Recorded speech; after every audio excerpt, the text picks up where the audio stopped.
My name is Ryan Blake, and I'm about to share something that's been haunting me for the past 3 years.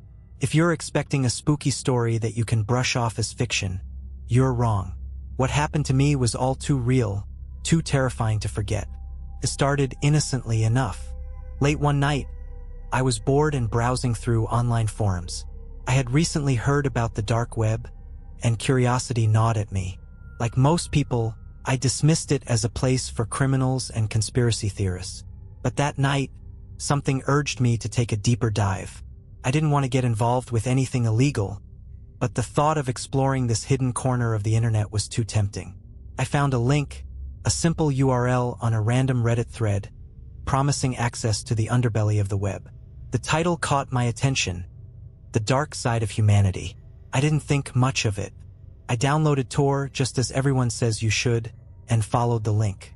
What I didn't realize was how quickly I would descend into something far darker than I could have ever imagined. At first, it was like a typical deep web experience. The sites were encrypted, anonymous, filled with chat rooms, strange forums, and people selling things that should never be bought or sold. There were images and videos that made my stomach churn, but they didn't scare me. Not yet. I skimmed through, fascinated and repulsed at the same time. That was until I found something different. Something that made the hair on the back of my neck stand on end. There was a hidden video feed, titled The Last Breath. It wasn't a usual dark web fare like stolen data or weapons. It was something more sinister. A countdown timer was ticking in the corner. I was curious, so I clicked on it. The screen flickered to life, showing a dimly lit room. In the center, a man was strapped to a chair. His eyes were wide with terror, his face pale. I almost clicked away, but something held me there. The timer continued ticking. He was alone. No words were spoken. And then I saw it. A figure, cloaked in black, stepped into the frame. The camera's focus sharpened, showing its face hidden behind a mask. The countdown hit 0, and the man in the chair screamed in a guttural voice that echoed in the empty room. The cloaked figure moved quickly, and that's when I saw it. An object in its hand. A sharp knife. The feed cut out. I sat there, frozen in disbelief, staring at my screen. What had I just witnessed? Was it real? I wasn't sure, but the feeling in my stomach told me that this wasn't something fabricated. Something about the darkness in that room, the terror in that man's eyes, felt all too real.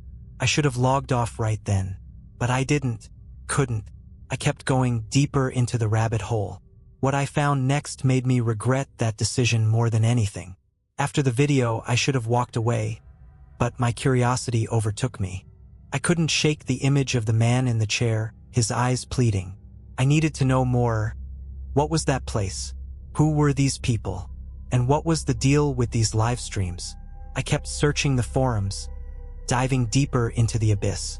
It wasn't long before I came across a strange thread. The title read, "Get involved. Become part of the show." First, I thought it was a joke. Maybe some group of sickos getting their kicks from scaring people. But when I opened it, I was met with a chilling message. This is an invitation to join us. Don't be afraid. Your name will be kept anonymous. But you will witness things you can never forget. Don't look away. It was an invitation to join the stream. My heart started pounding as I read through the thread. People were discussing it like it was an event, something they were part of. I found the link to the stream on a hidden page, its address encrypted just like everything else on the dark web. I don't know what I was expecting, but it wasn't what happened next. The stream started almost immediately. It was a video feed, but this time it wasn't like the others I had seen. There were no countdowns, no victims strapped to chairs. Instead, it showed a series of seemingly normal people. A man, a woman, and a teenager. All sitting in what looked like comfortable living rooms, but their eyes were empty. The video was grainy, and their faces were pale, almost ghostly. Then the message appeared on the screen. Pick your favorite.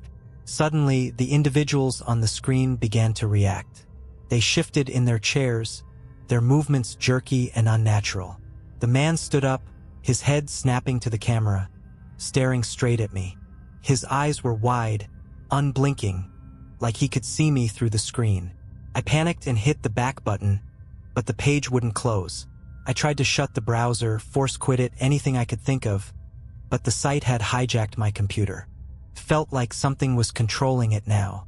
The message changed again, "You've seen us. Now we will see you." That was when the screen went black. Then, a new message appeared, "Run." I felt my heart drop into my stomach. It wasn't a suggestion. It was a command. Before I could make sense of it, a new page popped up.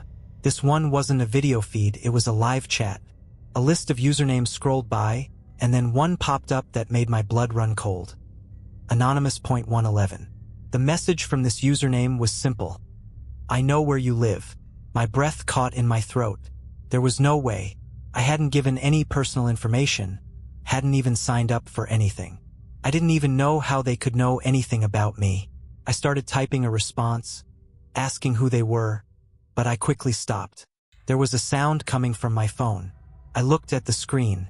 A text from an unknown number. "Don't make us come for you." I didn't know what to do. My pulse raced, and the room felt like it was closing in on me. I quickly powered off my computer and locked all my devices, but I knew it was too late. I had crossed a line, and there was no going back. The next few hours were a blur of panic and confusion. I didn't sleep, couldn't. My mind raced. My heart pounded as I constantly checked my phone, my doors, my windows. The feeling of being watched was overwhelming. I wasn't alone. I knew it. For the next week, I kept my distance from the dark web. I deleted every trace of the browser, wiped my devices, changed all my passwords, and even contacted my internet provider, just to be sure. But no matter what I did, the feeling of dread never left me. It gnawed at my insides, like a constant shadow that I couldn't escape. I kept receiving messages, strange numbers, all anonymous. The first few were vague, just simple messages like "We're closer than you think. Your time is coming." But as the days passed, they became more specific. One evening, as I sat in my apartment, the text that sent a chill down my spine came in. "You're not alone anymore." I froze, looking around the dark apartment. It was empty, just the low hum of the refrigerator breaking the silence. But that text made me feel like something was wrong. It wasn't just my imagination anymore. I walked to the window and peered outside. The streetlights cast long shadows on the sidewalk, but everything seemed quiet. Nothing unusual. Still, I couldn't shake the feeling that someone was out there, watching me. I kept checking my phone, scrolling through the messages in panic, until one last message popped up. "You should have stopped when you had the chance." It was then that I saw it. A black van parked across the street, in the shadows of an alley. It hadn't been there a minute ago. I tried to dismiss it. Maybe it was just someone parked there for a while, but my gut told me otherwise. I couldn't stop staring at it. The text came again, "You're in our world now." And then my phone buzzed again. This time, a photo. The picture was of my apartment building, taken from the street corner. The angle was impossible to mistake. It was my building, but from a vantage point far enough away that whoever took the photo had been watching me for hours, maybe longer. The caption beneath the photo read, "The game has started." I felt the walls closing in. My breath was shallow as panic set in. It felt like a nightmare that I couldn't wake up from. But it was only the beginning. It happened the next night.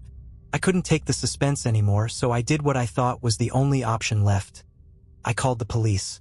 When I explained everything to the officer on the other end, he sounded skeptical, but he promised to look into it. He told me that I should stay inside and keep my doors locked. That was it. No follow-up, no urgency. I couldn't blame him, though.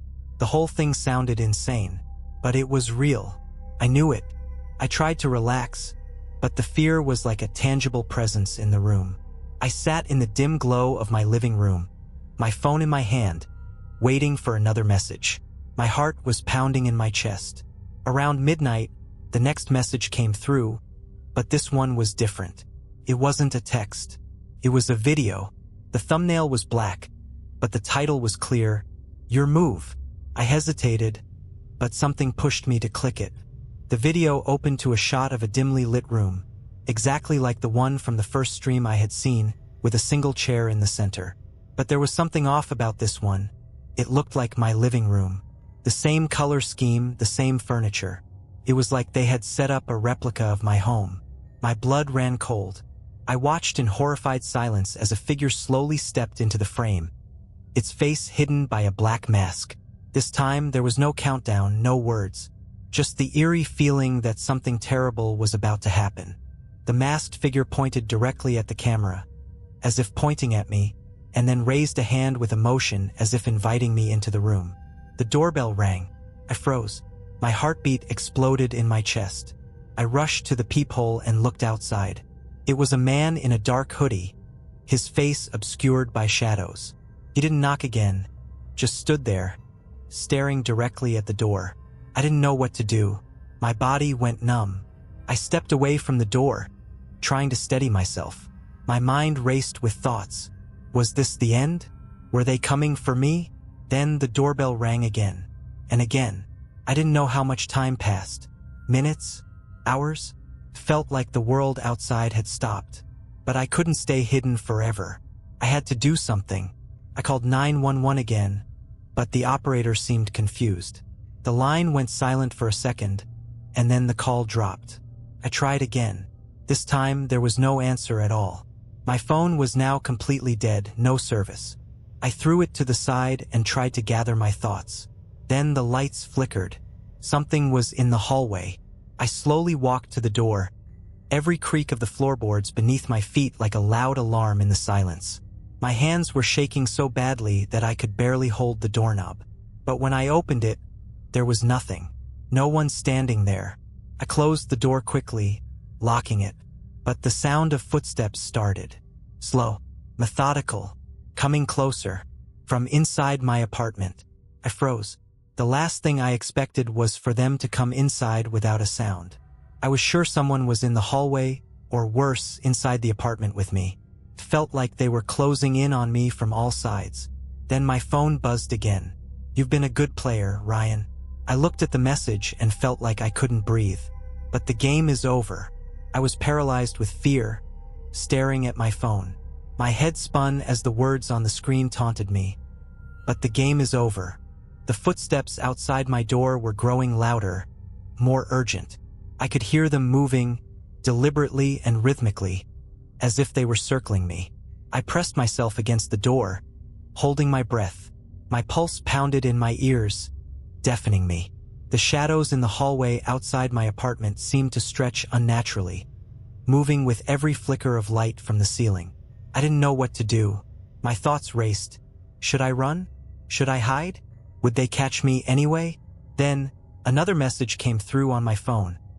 "Open the door, Ryan." It wasn't a question. It was a demand. A cold, commanding voice through a screen. I backed away from the door, clutching my phone tightly, almost desperately. It was at that moment I realized. If I didn't open the door, if I didn't comply, they would break in. They would come for me. There was no avoiding it. It didn't matter if I stayed hidden. This wasn't just some game to them anymore. I stood motionless, trying to make a decision, but the sound of someone scratching at the door cut through my thoughts. The noise was like nails on a chalkboard. I spun around, but nothing was there. The scratching continued. It came from the inside of the door, from the other side of the wood. They were in the apartment. I didn't know how, but they were in. And the thought of them being so close, of being trapped inside my own home, was worse than the terror of any physical confrontation. Suddenly, I heard something, a whisper. At first, I thought I was imagining it. But then it came again, "We can see you." I whipped my head around, frantic, but there was no one. The apartment felt suffocating, the air thick with dread. I stumbled backward, tripping over the couch, before scrambling to my feet. That's when I saw it. At the far corner of the room, where the shadows seemed the darkest, a figure stood. Its features were obscured by the low light, but its presence was undeniable. It wasn't one of the masked figures I had seen before. This one was taller, thinner, its movements unnaturally smooth. Took a step forward, then another. I backed into the wall, my heart thudding like a drum in my chest. I was frozen in place, unable to think, unable to react. My hands were shaking, my breath shallow. The figure spoke, and its voice chilled me to my core. "You shouldn't have kept playing, Ryan." That's when the door slammed open, and in the blink of an eye, a group of masked figures rushed in. There were 3 of them, each one towering, their faces obscured. They didn't need to say anything. Their eyes locked onto mine, like they were savoring every second of my fear. I tried to scream, but my voice caught in my throat. I couldn't move. It was like my body was paralyzed, as though my terror had consumed me entirely. One of the figures stepped forward, holding something in its hands. At first, I couldn't tell what it was, but when it raised it in front of my face, my blood ran cold. A knife. The figure smiled behind its mask, an eerie, unsettling smile. It wasn't the kind of smile that belonged to a person, but something else entirely. "Welcome to the game, Ryan," it whispered. Before I could do anything, the world around me went black. When I woke up, I didn't know where I was. My head throbbed, and I felt a sharp pain in my side. I couldn't remember how much time had passed. My body ached, as if I had been dragged through hell itself. I opened my eyes slowly, squinting against the bright light that seemed to pierce my skull. I was no longer in my apartment. The room around me was small, dark, and cold. There were no windows, just a low hum from what seemed like an air vent above me. I was on the floor, lying on a cold concrete surface. For a moment, I thought I was still dreaming, but the metallic taste in my mouth, the tightness in my chest, told me otherwise. I was awake, and I was in trouble. I tried to move, but my limbs felt weak, as if my body had been drained of energy. Panic surged through me. The memory of the masked figures, the knife, and their chilling words flooded my mind. I knew I had to get out of there. I forced myself to sit up, clenching my teeth against the pain in my side. As I looked around the room, I saw that I wasn't alone. There were others, figures in the shadows, their faces hidden, but I could feel their eyes on me. I wasn't sure if they were part of the game, or if they were victims like me, but the silence was deafening. My heart raced, and I could feel the walls closing in once again. Then I heard a voice. It was soft, almost a whisper, but it carried through the room like a threat. "Don't try to run. You won't get far." I flinched. My breath caught in my throat. The voice came from one of the figures, but I couldn't see their face. I looked around, searching for any sign of an exit, but the room was bare. No windows, no doors, no escape. I was trapped, but that voice, that warning, sparked something inside me. A flicker of hope, of defiance. I wasn't going to die here, not without a fight. I stood shakily, leaning against the wall for support. Every muscle in my body screamed in protest, but I ignored it. The others, whoever they were, watched me intently. I could feel their eyes boring into me, but I refused to back down. And that's when I heard it, the unmistakable sound of footsteps, heavy, deliberate. I turned, and there, standing in the doorway, was one of the masked figures. It was holding something in its hands, but I couldn't see what it was. The figure stepped into the room, and the door slammed shut behind it. "You don't get to leave," the figure said, its voice cold, emotionless. My heart raced. I knew I had to act fast. This was my only chance. I looked around the room, desperate for anything I could use. My eyes fell on a small metal object on the floor. I scrambled toward it, grabbing it as quickly as I could. It was a broken pipe, jagged at the end. With every ounce of strength I had left, I lunged at the masked figure. I didn't care if it was bigger, stronger, or better prepared. Couldn't let them win. Not after everything they had put me through. The figure didn't expect the attack. I managed to stab the jagged pipe into its side, and it recoiled in surprise, its grip loosening for a moment. That's when I made my move. I ran. I didn't know where I was going, but I knew I had to get away from them. I dashed out of the room, down a narrow hallway, my breath ragged and my heart pounding. The sound of footsteps behind me told me they weren't far behind. They were chasing me, and they were fast. I reached a door at the end of the hallway. It was locked. I slammed my shoulder against it, but it didn't budge.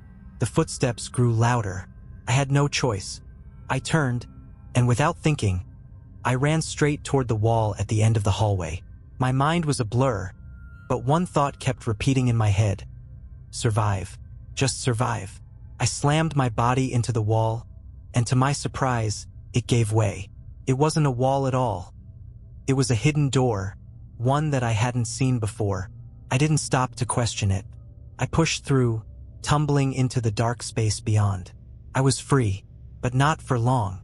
The door slammed shut behind me, but the moment I turned to face the new space, a cold sense of dread swept over me. I had no idea where I was, but it was clear I was still inside some sort of twisted maze. The room was dark, lit only by the faint glow of emergency lights along the walls.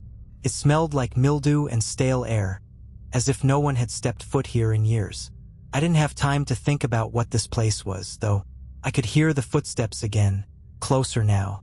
They were relentless, echoing in the narrow corridors, growing louder with each passing second. I had no choice but to run. I dashed down the hallway, my body aching, my lungs burning for air, but I couldn't stop. Every time I looked over my shoulder, I saw nothing, but the sound of those footsteps never stopped. It felt like I was being followed by ghosts, shadows that were always one step behind me. I turned a corner, hoping to find something, anything, that would lead me to safety. But the hallway stretched on, endless, like it was designed to confuse me, to trap me. The walls seemed to close in tighter with every step I took. Then I heard it. A voice, low and mocking, floating through the air, its words chilling me to the bone. "You can't run forever, Ryan." I froze. The voice came from all around me, reverberating off the walls like 1,000 whispers. It was like they could read my mind, like they were inside my head. My heart raced as I looked around, my pulse hammering in my ears. "You're never leaving."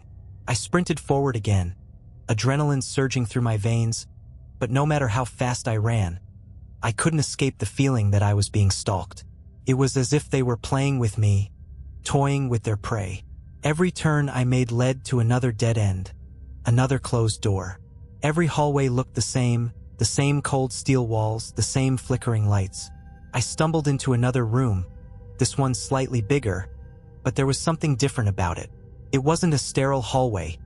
It was a room filled with old, broken furniture. A cracked mirror hung on one of the walls, and the remnants of what looked like a torn rug lay on the floor. But what caught my attention was the large, wooden chest in the corner. I didn't know what was in it, but instinct told me I needed to find a way out of this place. I rushed over to the chest and yanked it open. Inside, there was a single item, a knife old and worn but sharp. I gripped it tightly, feeling the cold steel against my skin. I didn't know what was waiting for me around the corner, but I had to be ready. There was no turning back now. The game was no longer some sick joke. It was real, and I was part of it. I heard the footsteps again. This time they were louder, closer. They were coming for me. I had to fight, but could I survive? I didn't wait to find out. I rushed to the nearest door, slamming my shoulder against it. Cracked open just enough for me to slip through, but I could hear them behind me now. The figures, masked, silent, were closing in. The chase had begun again, but this time I wasn't running without a plan. The air in the room grew colder, the shadows stretching unnaturally as the masked figures closed in around me. They were silent, but their presence suffocated me. The one in the center, the leader, I assumed, took a step forward. Its voice echoed in the room, low and gravelly, like a distant thunderstorm. "You really thought you could escape, didn't you? You've been playing this game all along, Ryan. You're just too blind to see it." I stumbled backward, panic rising in my chest. What did it mean? What was this game? My mind raced, trying to make sense of it. But nothing made sense anymore. The figure slowly removed its mask, and for the first time I saw its face. It was nothing, a hollow, empty shell. Its skin was like wax, pale and lifeless, but its eyes, they were sharp, cold, dead. "You see, Ryan," it continued, "we're not the ones controlling this game. You are." The words hit me like a punch to the gut. Couldn't breathe. "What?" I tried to speak, but my voice caught in my throat. The figure's lips curled into something like a grin, though there was nothing human about it. You think you've been a victim, it said, its voice almost mocking, but you've been playing along. You've been clicking the links, watching the streams. Every choice you made brought you closer to this moment. This is your doing. I felt dizzy. The walls spun around me. This couldn't be real. How could it be? I hadn't done anything wrong. I was just a guy who got curious. I was just trying to understand this terrifying corner of the web. But then the realization hit me. I had made a choice when I clicked on that first link.